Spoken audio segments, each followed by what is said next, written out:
लेकिन मोदी जी ने जो आज काम किया 2013 में, जो आपने पाप किया था, उस पाप को समाप्त करके आज मोदी जी ने पारदर्शिता लाने का काम उसमें किया है। आपको क्या दिक्कत हो रहा भाई? हाँ, ये अलग बात है कि आपको मोदी जी पसंद नहीं है तो नहीं है, तो मत रहे, लेकिन देश की जनता मोदी जी को पसंद करती है और इसलिए मोदी जी पारदर्शिता के साथ समाज के हर तबके के लिए काम करने का काम करते हैं। ये पाप आपका है और आपके उस पाप को आज मोदी जी ने आपके चंगुल से, उस गिरोह से निकाल के आम मुसलमानों की तरफ उसको फेंक दिया है उसके काम करने के लिए। तो ये आपको खराब लग रहा है? क्यों खराब लग रहा है भाई? ये खराब लगने की कोई चीज तो है नहीं। आप मुसलमानों के कल्याण के विरोधी हैं क्या? आप मुसलमानों के कल्याण के लिए अगर मोदी जी ने कोई काम किया तो उसकी प्रशंसा करनी चाहिए थी। लेकिन आपको आज क्या है? आज इस देश में दो तरह के लोग इस वक्त संशोधन विधेयक के खिलाफ हैं।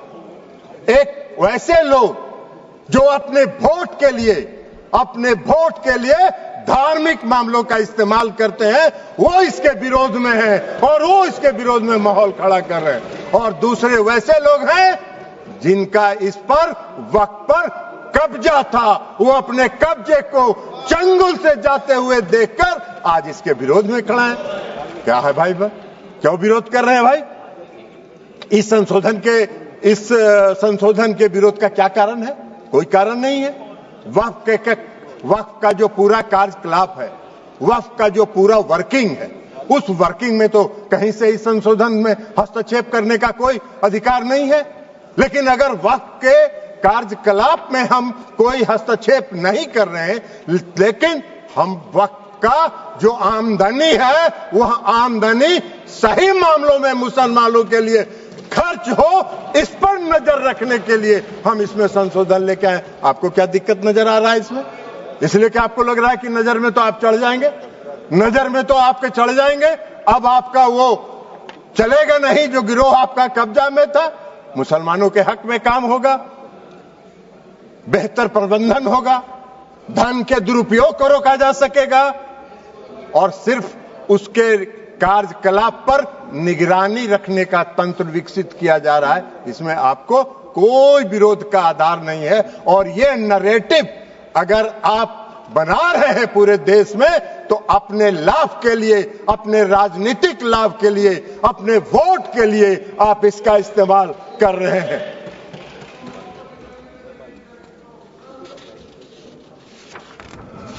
सभापति महोदया, इस संशोधन से क्या होगा? इस संशोधन से सबसे बड़ा फायदा क्या है? आज मुसलमान समुदाय के अंदर, यह नैरेटिव तो आप बना नहीं रहे हैं, मुसलमान समुदाय के अंदर पसमानदा समाज के भी लोग हैं। आप जरा बताइए हमको, पूरे देश भर का उदाहरण देके बताइए कि पसमानदा समाज का वक्फ पर कोई है? वक्फ में उसका बेचारे का कोई से है? कितनी बड़ी आबादी है पसमानदा समाज की, उसका कोई से है? आप पूरे देश में, आपके नेता, कांग्रेस पार्टी के नेता पूरे देश में चिल्ला चिल्ला के कह रहे हैं जातीय गणना कराइए, जनगणना कराइए। तो कराइए, तो मुसलमान के पसमानदा के आप खिलाफ कहां? अगर उनको हक दिया जा रहा है और उनको अधिकार दिया जा रहा है। आपको बता देते हैं आपकी सेकुलरिज्म की एक कांग्रेस पार्टी के एक नेता का कल हम देखे अखबार में एक बयान छपा हुआ है कि जेडीयू सेकुलर पार्टी है, उसको देखना है। अरे जेडीयू को और नीतीश कुमार को आपके सेकुलरिज्म के सर्टिफिकेट की आवश्यकता नहीं है, उसकी आवश्यकता नहीं है। आपको हम एक बात बता देते हैं, सेकुलरिज्म की आपकी परिभाषा है समाज को वोट के लिए बांटो, भावना की राजनीति करो और वोट लेके देश पर राज करो और राज करो। यह आपका सेकुलरिज्म का परिभाषा है। नीतीश कुमार जी का और जेडीयू के सेकुलरिज्म की परिभाषा है कि बिना कोई विवाद किए हुए काम करो, समाज के हर वर्ग के लिए काम करो। आपने तो इस देश में बहुत दिन शासन किया, आपको 1 मिनट सुनिए जयप्रकाश जी, आपको बता देते हैं। बिहार में नीतीश कुमार जी 20 साल से बिहार के मुख्यमंत्री हैं। आजादी के बाद से आपने कब तक शासन किया? कांग्रेस पार्टी ने बिहार में कब तक शासन किया? आजादी के बाद से नीतीश कुमार जी ने 20 वर्षों में मुसलमानों के हक में जो काम किया, आजादी के बाद से आज तक नहीं हुआ। क्या हुआ? मुसलमानों के लिए नीतीश कुमार जी ने तालमी मरकज बनाया, हुनर योजना चलाई। भागलपुर दंगा हुआ था, किसके राज में हुआ था? वेणुगोपाल जी, आपके राज में हुआ था। क्या न्याय किया था आपने मुसलमानों के लिए? नीतीश कुमार जी ने एनडीए के राज में भागलपुर के दंगा पीड़ितों को न्याय देने का काम किया। यह काम नीतीश कुमार जी ने किया। आपका सेकुलरिज्म की क्या परिभाषा है?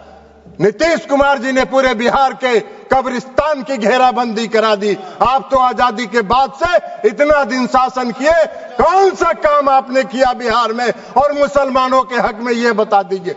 लेकिन नीतीश कुमार जी वोट के लिए राजनीति नहीं करते हैं और नीतीश कुमार जी ने मुसलमानों के हक में बिहार में जितना काम किया, भारतीय जनता पार्टी उसकी भागीदार रही। भारतीय जनता पार्टी के समर्थन से यह काम हुआ। आप कहां खड़े हैं जयप्रकाश जी? ऐसे ही चिल्पो चिल्पो करते रहिए, कुछ होना जानी नहीं है। तो इसलिए आज वक्फ संशोधन बिल के माध्यम से मुसलमानों के, पसमानदा समाज के मुसलमानों के लिए, जो पिछड़े वर्ग के मुसलमान हैं, जो गरीब तबके के मुसलमान हैं, जो मुसलमान में भी सबसे निम्न वर्ग के मुसलमान हैं, उनको भी आज न्याय देने का काम हो रहा है। तो आपको चिल्पों बम मचा रहे हैं, आप हल्ला कर रहे हैं, आप नैरेटिव सेट कर रहे हैं, जैसे लगता है कि इस देश में कोई तूफान आने वाला है। अरे तूफान नहीं आने वाला है। इस देश के पसमानदा समाज के मुसलमान कल नरेंद्र मोदी के साथ खड़े होंगे कि इनके शासनकाल में हमको न्याय मिला। आप कहां नजर आइएगा? नैरेटिव सेट करते रहिए। और उसके बाद आप बताइए, महिला सशक्तिकरण की बात करते हैं, बड़ा चिल्लाते हैं महिला सशक्तिकरण के लिए कि महिलाओं को सशक्त करना है। कांग्रेस पार्टी महिलाओं को सशक्त करती है। अरे कहां महिलाओं को? मुसलमान समुदाय में महिला नहीं है क्या? मुसलमान समुदाय में महिला नहीं है? आज अगर मुस्लिम समुदाय के महिलाओं को वक्फ के साथ जोड़ा जा रहा है, आपको क्यों विरोध हो रहा है? मुस्लिम समाज के महिलाओं को भी सशक्तिकरण का हक है। उनके सशक्तिकरण का भी काम प्रधानमंत्री नरेंद्र मोदी जी की सरकार ने किया। इस वक्फ संशोधन विधेयक के माध्यम से आपका नैरेटिव सेट कर रहे हैं पूरे देश में, जैसे लगता है मोदी जी मुस्लिम विरोधी हैं। मोदी जी पारदर्शी, मोदी जी सेकुलरिज्म, जिस तरह नीतीश कुमार जी ने बिहार में सेकुलरिज्म स्थापित किया, प्रधानमंत्री नरेंद्र मोदी जी भी पूरे देश में सेकुलरिज्म को लेकर आगे चल रहे हैं। समाज के हर तबके के साथ, समाज के हर वर्ग के साथ, देश के हर राज्य के साथ एक साथ काम करके उसको विकसित करने का काम कर रहे हैं। इसलिए कि उनका विजन, उनकी सोच व्यापक है। वो विकसित देश बनाना चाहते हैं, आत्मनिर्भर भारत बनाना चाहते हैं। आप देश को संकुचित रखना चाहते हैं, देश को बांट के वोट के लिए धर्म के आधार पर वोट को बांटना चाहते हैं, जो आपका चलने वाला नहीं है। अभी चर्चा हो रही थी, बहुत लोगों ने कहा इस संशोधन के माध्यम से डीएम को अधिकार क्यों दे दिया गया। बहुत लोगों ने सिविल प्रोसीजर कोड तक की बात करी, हमको हंसी आ रही थी। सीपीसी से क्या लेना देना है? गाय का सील भैंस में, भैंस का सील सिंह जो है गाय में लगा रहे हैं। अरे भाई, इस देश में रेवेन्यू के रिकॉर्ड्स का कस्टोडियन कौन होता है? इस देश में रेवेन्यू के रिकॉर्ड्स का कस्टोडियन डिस्ट्रिक्ट मजिस्ट्रेट होता है। और डिस्ट्रिक्ट मजिस्ट्रेट को अगर यह अधिकार दिया गया था, कोई गलत नहीं था, लेकिन फिर भी आपने उसका विरोध किया। तो भाई सरकार ने सोचा कि चलिए आपके विरोध को मान लेते हैं और उससे बड़े अधिकारी को दे दिया यह अधिकार। लेकिन रेवेन्यू के रिकॉर्ड्स का कस्टोडियन जिलाधिकारी होता है। आपका अगर झगड़ा होगा मेरी संपत्ति का अगर झगड़ा होगा, वेणुगोपाल जी आपकी संपत्ति का किसी से झगड़ा होगा, तो कहां जाते हैं आप? खतियान देखने के पास?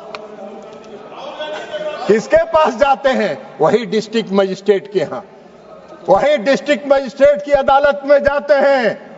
एक आम मुसलमान भी आज की तारीख में, आम नागरिक अगर मुसलमान का है और उसकी व्यक्तिगत संपत्ति पर कोई विवाद होता है तो वो जाता है डिस्ट्रिक्ट मजिस्ट्रेट